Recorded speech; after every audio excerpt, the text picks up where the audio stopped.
Hi there, this is Dr. Evan Osar, developer of the Integrative Movement System and author of the corrective exercise solutions to common hip and shoulder dysfunction. Thank you so much for joining us here on Facebook Live if you're watching it there, or on our YouTube channel, or our homepage, the Institute for Integrative Health and Fitness Education. This special 5-part mini-series course was created specifically for those individuals like yourself that work with clients or patients that have chronic shoulder tightness and or discomfort and or chronic tightness in their neck and upper thoracic regions that stop them or inhibit them from doing the things that they need to, want to, and ultimately love to do as well. Because if you know my story, I started out with shoulder problems over 30 years ago when I first started lifting weights, from doing exactly the things I was taught to do. And even when I went to rehab to help my own problem shoulders, my shoulders actually got worse doing all the corrective exercises and the rehabilitation strategies that I was taught as part of my rehab protocol. So I obviously became very frustrated by the process and the information that I was learning, so I went and started to do some of my own research and started to use some specific corrective exercises in a very specific manner to help my own shoulders, and I want to share with you that strategy through this 5-part mini course. So that way, number one, you're educated about how the shoulder works. So I'm going to simplify how the shoulder functions so you truly understand what the shoulder should do. I'll also explain some of the common things that lead to chronic tightness of the shoulder and discomfort, what ultimately led to my rotator cuff tears and labral tears, and what commonly leads to and contributes to chronic tightness in the shoulder and upper thoracic regions as well.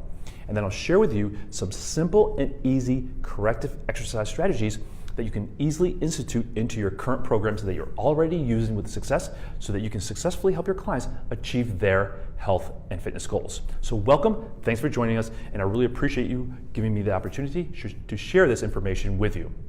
We're going to start out by talking about what creates and allows for optimal stability and mobility of the shoulder complex. We're going to talk about the Serratus Anterior in this video here, and then further on in the series, I'll talk more about the mid-trap and rhomboids.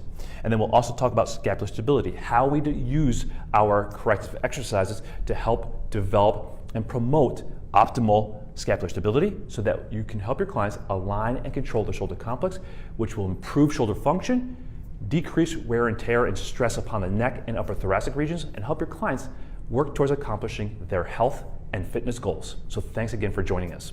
So let's talk about the Serratus Anterior and how it's a synergist for stability and mobility of this shoulder complex. So this is an example of the right scapula, so I'll hold it here like this.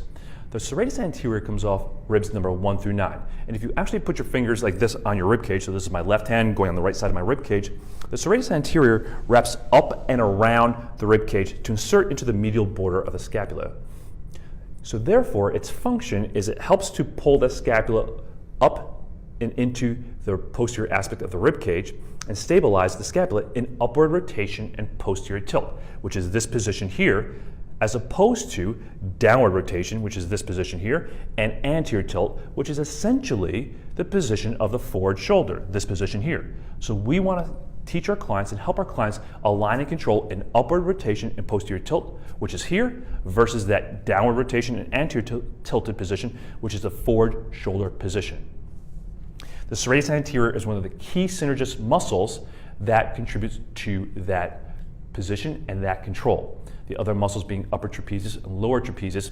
We'll talk about the rhomboids and mid-traps later on in this series.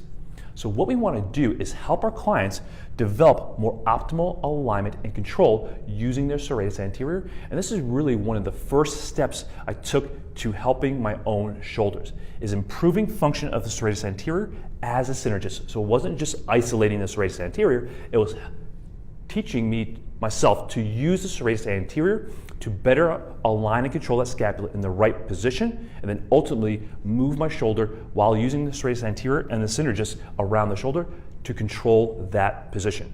So in part 2 of the series, I'll come back and share with you the exact exercise that I developed for myself and that I use successfully with so many of my clients and patients to help them improve activation of the Serratus Anterior and their synergist, the upper and lower trapezius, as well as teach our clients how to start to develop alignment and control around their shoulder complex so they have better stability as well as mobility, so that way they don't have to compensate with other muscles for stability and control, and that way start to perform those fundamental movement patterns that they need to accomplish their health and fitness goals while reducing chronic tightness and oftentimes discomfort as well. So this is Dr. Evan Osar with the Institute for Integrative Health and Fitness Education. Thanks so much for watching. We'll catch you in part 2 of this 5-part series. Make it a great day.